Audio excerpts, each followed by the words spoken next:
Hey everybody, Mike Chipperine at Chipper's Island Adventures, and today I'm boondocking in the White Mountains in New Hampshire, and what I'm going to do is test my battery because I am on no hookups here, and we'll see how it goes.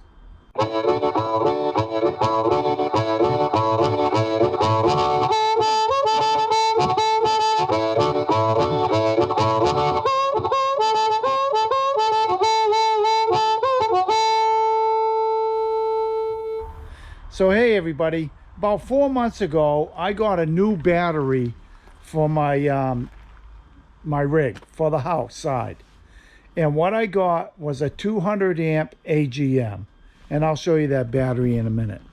And I haven't had a real chance to test it. I'm at Blackberry Campground, and it's off the Kangamangas Highway in New Hampshire, and there are no hookups here at all. So this gives me the opportunity to put this battery to the test a little bit. And some of the things that I can't do is I can't cook coffee, such as in a Keurig, because I don't have 120. So I'm going to have to make some amends. So here's one thing that I've had to make an adjustment with, and that is making coffee. What I'll have to do, this is going to be really hot. This is going to be my afternoon coffee today. And I'll put a little cold water in that. And that's just some of the things you have to do. You have to go with instant coffee. And hopefully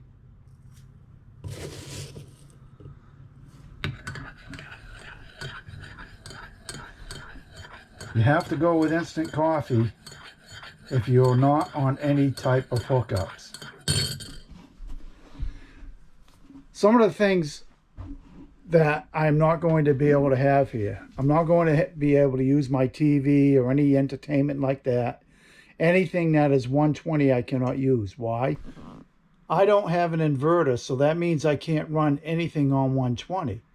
But there are ways to get around some of these things. One, my refrigerator runs on propane, so I'm good to go there. My water heater runs on propane as well. I have a full tank of fresh water, so I'll be able to use the water, I'll be able to shower, I'll be able to cook on the stove or on my griddle, my Blackstone griddle, which I'll hook up a little bit later. So what I'm going to do is I'm not going to turn on my rig at all, because that would recharge the battery. And I'm not going to run my generator either, because that also would recharge a battery. I want to put this thing to the test. The original battery that was in there was the one that came with the rig. And that battery was one 12-volt battery, and I don't even know what the amperage was. I don't know if it was 70, 80, or whatever, because it had no markings on it whatsoever. The new battery is a VMAX Tanks SLR 200. This battery is basically two Group 24 batteries, and it fits like a glove in the understep battery compartment. So we're going to see how this all goes here as I progress. Now one thing I did want to say, that with my other battery, just running a little bit of lights and this and that, I would be down at least one light on my indicator, and maybe two. And here's my indicator here. And if I press my battery right now, you can see I have 4 lights. So I'm good. And right now I have a couple lights on. So we'll get back to all this and we'll see how it goes as I deal with this whole situation of just being strictly on battery. So tonight we're going to have a little bit of Campbell's Chunky Wild Smoked Turkey and, Campbell's Chunky Smoked Turkey and White and Wild Rice Soup. I'm not way hungry. I figure this will fit the bill. Got it cooking on the stove top. Like I said, I'm not way hungry, and I get a little bit of snacks here. And I'd have the vent on, which I can run with the 12 volt, but it's pretty loud. And I didn't want to use it while filming.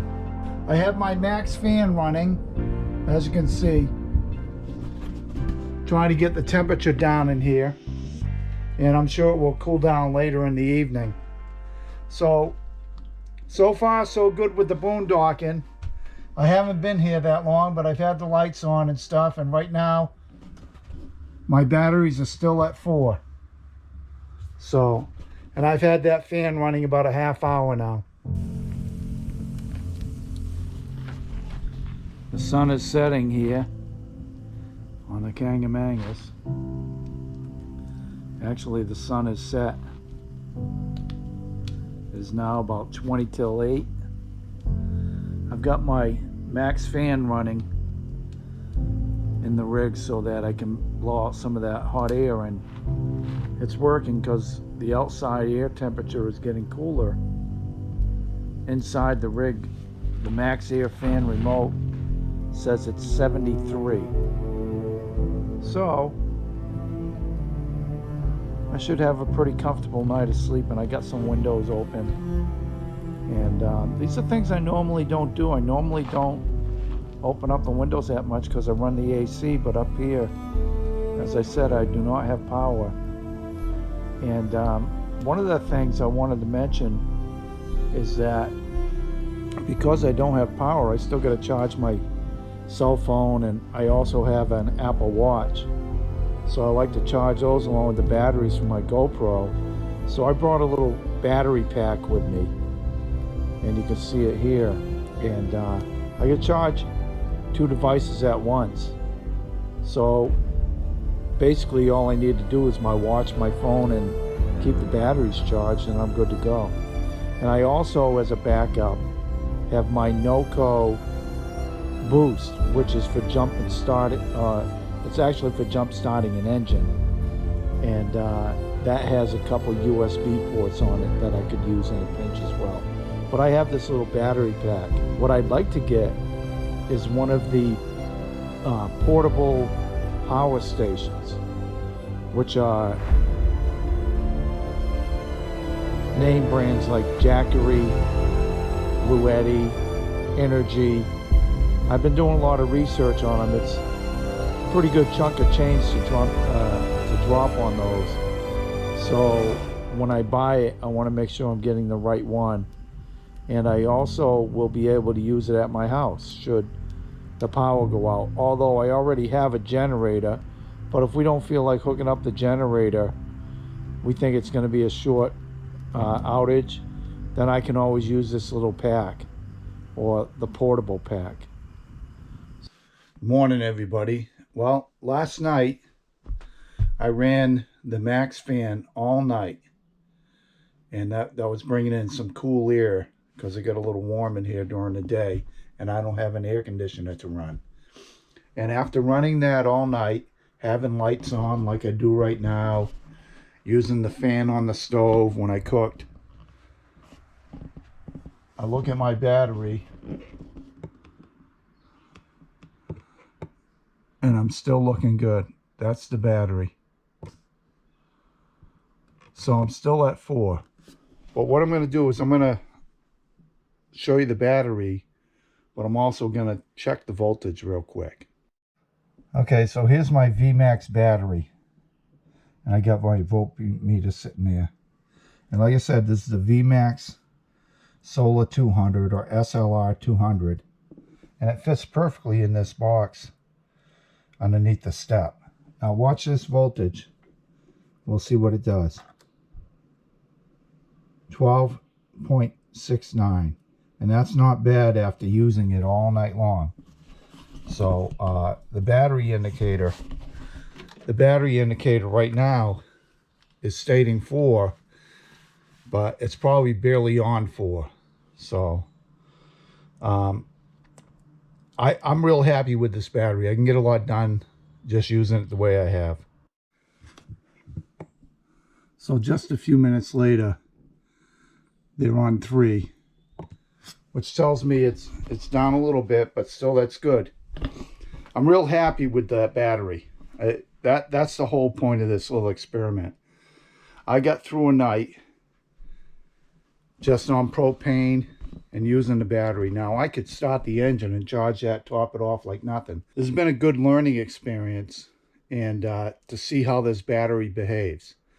Now granted, I didn't run a TV, I didn't run anything like that, but that's all 120 anyway. I'm just worried about what that battery controls. And I don't have an inverter to run those things, but you know, it's been good. And what I'll do is I'm going to check the battery level later, because I'm going to stay here till about 11. And at that time, I'll go ahead and check the battery level again as far as on the indicator, and we'll see how it looks. But I'm happy with that battery. I highly recommend it. Anybody wants to upgrade, but they don't want to do the whole solar or the lithium thing. And the problem with lithium, the reason why I went with AGM is because lithium, in order to get the lithium, first off, for a decent battery, it's going to cost you $800-900. And that's a 100 amp battery, but you get the full 100 amps. On these batteries, you like lead acid. These are AGM. And on these batteries, 200 amps means you get 100 amps of usable power.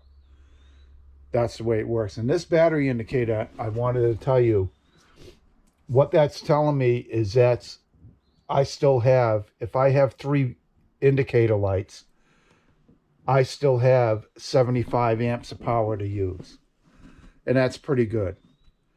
So back to lithium, the other thing you have to do, you have to change out your charger converter, and then you may have to get a DC to AC. I don't know. There's other things you have to deal with in order to go with lithium, and it can gets quite confusing for me. This was very simple. It was a plug and play. That was it, and it works beautifully. So one of the things I wanted to mention before I close this video is this is just me testing this without any real diagnostics. I'm just going by the indicator lights and a voltmeter.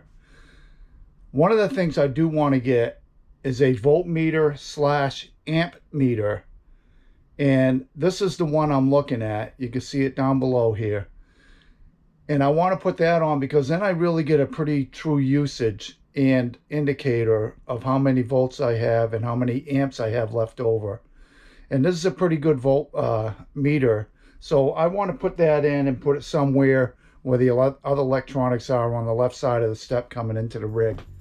So if you like this video, feel free to hit that thumbs up button and subscribe to my channel. All the best to all, and happy RVing.